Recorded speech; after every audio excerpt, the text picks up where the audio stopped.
Last week we began a new sermon series on the Old Testament book called Ecclesiastes. To review, the person who wrote the book of Ecclesiastes would be, of course, many of us remember and know, King Solomon. So Solomon writes the book at the end of his life kind of as a diary, a reflection on everything he had experienced. So that's the person. The problem, remember the problem is that everything is meaningless, right? A word he uses 38 times. Meaningless, meaningless. Ecclesiastes 1 verse 2. Everything is meaningless. So it's a huge problem, right? Everything is meaningless. And then the perspective, as we review, Solomon's perspective is under the sun, a phrase he uses 29 times in the book. Life under the sun means that nothing is ever perfect. Something is always wrong. Something is always askew and missing. And of course, I'm calling this series Chasing the Wind. Chasing the wind is actually an expression Solomon uses 9 times in the book. So let's put all that together. Life is meaningless under the sun, and it's all chasing the wind. And you came back. You came back after that sermon. Miracles still happen. You're here. You're here. I was a little bit nervous after preaching my sermon last week called Solomon's Search for Meaning. I had this vision all last week of St. Michael members laying on their couches, watching reruns of Gilligan's Island, covered in Doritos, with empty beer cans all around and yelling to no one in particular, "It don't matter no more. It don't matter no more." But you look good. You look really good. You ready for more? Here we go. Ecclesiastes 2, 1 through 11. Solomon's search for satisfaction. Satisfaction. When I was about 10 years old, like many of you, I found myself playing a game of Monopoly with my mean older sister Luann and some older cousins, and I was the runt. I was the youngest of the group, but this was my night. It really was. I should have been in Vegas, but I wasn't. But I was on a roll. My first time around the board, I got Illinois and Park Place, and I bought them both. And then the next time around the board, I landed on Boardwalk. Who doesn't want Boardwalk? So I bought Boardwalk. Within an hour, I owned all 4 railroads. Oh man, I was feeling so good. I owned 8 hotels. My big sister and older cousins, they were counting their 10s and 20s. Me, I was counting my hundreds of thousands of dollars. Finally, about 10 o'clock at night, everyone went bankrupt except me. I was the ruler of the world. And then they got up and went to bed. I said, "Who's going to clean this up?" They said, "Reed, that's your reward for winning. Good night." And so I sat there with my hotels and my railroads and all my money. And then it dawned upon this little mind of mine that this stuff isn't worth a hill of beans. When the game is over, it all goes back in the box. When the game is over, folks, when life is over, it all goes back in the box. That's where Solomon ends his search for satisfaction. Solomon says, as we'll see momentarily, that the end of everything, life is a lot like a game of Monopoly. We get a lot of stuff, we have a lot of achievements, we have a lot of memories, but in the end, when we die, it all goes back in the box. Let's see how Solomon comes to this conclusion in his search for satisfaction. Hey, this is a good place to start, right? We all want pleasure. Nothing's wrong with pleasure, right? That's why we're here at 8 o'clock on Sunday morning, right? Pleasure, this is a good thing, right? But pleasure can be overdone, as we will see. Solomon begins this chapter saying, I thought in my heart, see, where am I going to find deep down satisfaction? Come now, I'll test you with pleasure to find out what is good. When I see that word pleasure, I can't help but think about one thing: barbecue potato chips. Many of you know what I'm talking about. If you find just the right ingredient, the right flavor, the right seasoning, barbecue potato chips are out of this world. I can't eat one barbecue potato chip. I can't even eat two. Most of the time, I end up eating half a bag. I should join BPCEA. That's right, BPCEA. Barbecue Potato Chip Eaters Anonymous. Hello, my name's Reed Lessing. I need a 12-step program. I am obsessed with barbecue potato chips. Really? So nothing wrong with pleasure. But pleasure will not finally, ultimately satisfy. In fact, sometimes we all know pleasure just leaves us with a big, fat belly ache. So Solomon moves on. Pleasure doesn't work. How about parties? How about parties? Oh my. Solomon said, I tried cheering myself with wine and embracing folly. Solomon knew how to party. Oh my, Solomon's parties were epic. Epic. You say, how epic? 1 Kings chapter 4, 22 and 23 tells us this. The daily, that adverb daily is very important. Daily. Daily, not monthly, not yearly, not weekly. Daily food requirements for Solomon's palace. 150 bushels of choice flour. 300 bushels of meal. Also 10 oxen from the fattening pens, 20 pasture-fed cattle, 100 sheep or goats, as well as deer, gazelles, roe deer, and choice poultry. People have put this together and estimated that that menu would serve between 15 and 20,000 people a day. My gosh, what a party animal. Solomon, go for it, man. But he says, well, that really didn't do it. So he turned to projects. We've all turned to projects. Again, nothing wrong with projects. But Solomon is going to take this to the nth degree. He goes on in Ecclesiastes chapter 2. I undertook great projects. I built houses for myself, planted vineyards. I made gardens and parks. To have some idea about Solomon's projects, we need to understand that it took 7 years to build the temple in Jerusalem, right? One of the great wonders of the ancient world, the temple in Jerusalem, ordained with precious stones and costly gold. 7 years. Conversely, it took Solomon 14 years to build his house. Get it? The temple is important, but my house is twice as important. In fact, Solomon also built houses for all of his wives, which is no small endeavor. This Hebrew word, I've transliterated it here, translated parks, pardasium. Pardasium. Well, this is where we get what English word? Paradise. Paradise. See, if we don't watch ourselves, we will believe that our projects will bring paradise on earth. It won't satisfy, though. It just won't. So Solomon goes on.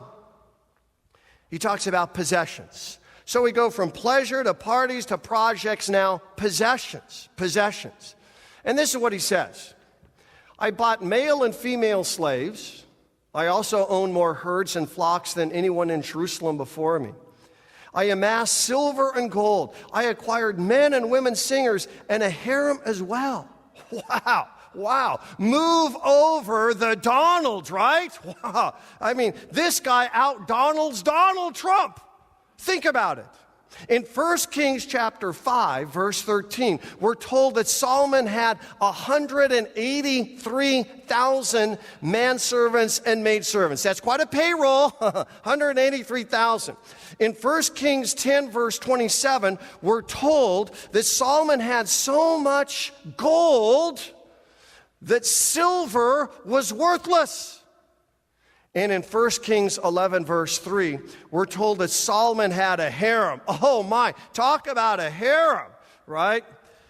He had 700 wives of royal birth and 300 concubines. That math is easy. Solomon had 1,000 women in his life. But that didn't do it. So, power. Political power. See, if you can just be Donald Trump or you can be Hillary Clinton, if you can be elected to the most important office in the world, oh my, you'll have it all, right? So that's what Solomon wants. Political power. That's what he says. He says, I became greater by far than anyone in Jerusalem before me. Talk about a political maverick. Talk about having it all. Greater than anyone in Jerusalem before me. That would include his father. His father, of course, King David. King David, mighty King David. David who slew the giant named Goliath. But that didn't quite satisfy either. So let's put all this together. There's an equation here. We've got pleasure plus parties plus projects plus possessions plus power. And was that equal? Was that equal? You know, if you ask me 9 out of 10 days, I'll say, well, Dad, oh my, that would equal everything, wouldn't it? My gosh, I'd be on top of the world. You know what Solomon says? What's it equal? Drum roll, drum roll. We don't have any drums, but if we did, we'd have a drum roll right now. It equals nothing? Nothing? What planet is he on? This is what he says. Most important verse in the book. When I surveyed, Ecclesiastes 2:11, all that my hands had done, and what I had toiled to achieve, everything was meaningless. There's that word again, hevel, that we looked at last week, 38 times in the book. It's vapor, it's mist, it's vanity, it's fleeting. And then he says that chasing after the wind. Remember, 9 times in the book he uses that expression. Nothing was gained, and here's the last expression, under the sun, 29 times. Folks, this is the dead center of the book. Solomon says, I had, there it is, there's the word, nothing. Nothing. This explodes our entire world, folks. Solomon is saying, I had it, I built it, I ate it, I drank it, I bought it, I owned it, nothing works. Solomon is saying, you want a big house? Dream about your big house. And then he says, I could fit 2 of those in my garage. Solomon says, you want to have a fun time? You want a party hardy? He'll say something like this.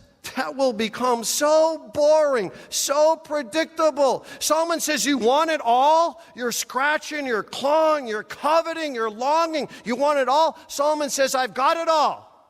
I've got it all. And I still can't get no, here it comes, satisfaction.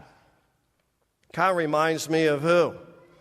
Mick Jagger and the Rolling Stones. After all these years, they're still together. Miracles still happen, right? Well, one of their most frequently played songs would be I Can't Get No Satisfaction. And Solomon tried and he tried and he tried and he tried and he maxed out, but he could get no satisfaction. It was all chasing the wind. Reminds me of Ted Turner. You know Ted Turner. He created something called CNN. Ted Turner has become so rich that in 1998, he had a spare billion, that would be with a B, $1 billion pocket change, and he gave it to the United Nations. Shortly after that, he was doing an interview with Barbara Walters, and Ted Turner said, and I quote, "Success is an empty bag." Really? Success is an empty bag, but you have to get there to know it. And then there's Tom Brady.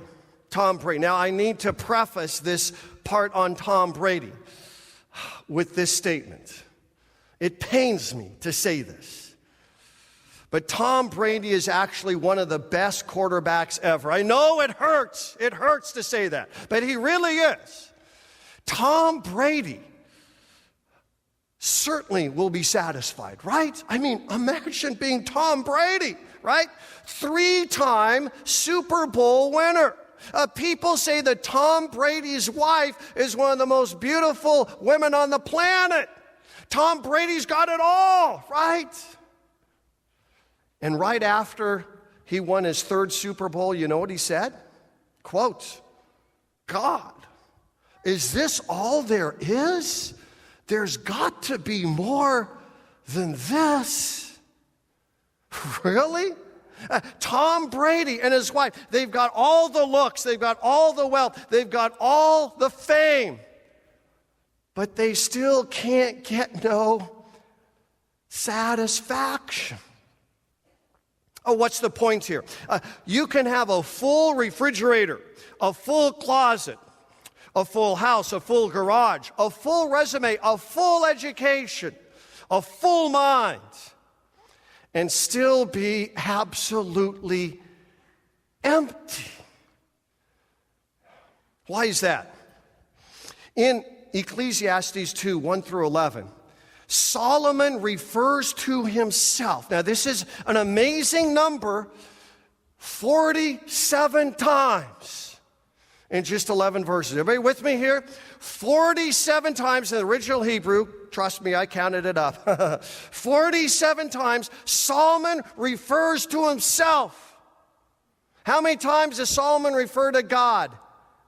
0. How many times does Solomon refer to his family and friends? 0. The people he refers to in these verses, he is instrumentalized. He's using them for his purposes. That's why Solomon ended up with a dead end, because his entire life revolved around Solomon. So here's the equation. Everything, everything minus God equals nothing. I hate to say that. It's so countercultural, but you can have everything, and if you don't have the living God in your life, you have absolutely nothing. It's a chasing after the wind. So is there any satisfaction out there? There is. There is. Who says? Who says? Paul says. Paul says, Jesus plus nothing. Now, what do I mean by nothing there? To come to the point of nothing is to realize that under the sun, there is no lasting satisfaction. To come to the point of nothing is to say, I've tried it all, and nothing actually sustains my soul. Jesus plus, man, I'm at the end of my rope here under the sun. Jesus plus nothing equals, so what Paul says, everything. Where does he say it? In our second reading today. I consider everything a loss. Everything a loss compared to the surpassing greatness of knowing Christ Jesus my Lord. I consider them rubbish that I may gain Christ. And one of the most famous Pauline words here, skubala, skubala in his original Greek. Translated here as rubbish. But rubbish doesn't quite get to it, folks. Skubala means dung. It means manure. It stinks. It's worthless. It's garbage. It's nothing, Paul says. Paul considers everything skubala. Again, so countercultural to where we're at. The air we breathe, the DNA we got.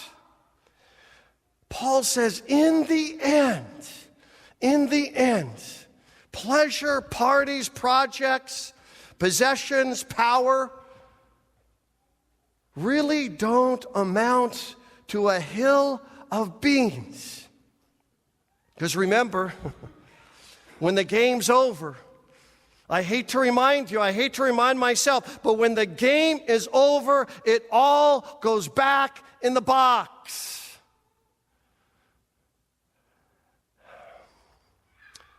But that's not the last word. There is deep down, lasting satisfaction in knowing Christ Jesus, my Lord. Who says? Paul says, who alone loves you with an unconditional love? Jesus does. Who alone forgives all of your baggage and all of your stuff and all of your shame? Jesus does. Who alone conquered death and the grave? Jesus has. Who alone is worth pursuing all the days of our lives? Jesus is. Everything else is just skubala. No one and nothing will ever satisfy like Jesus. How about we stand and sing about it?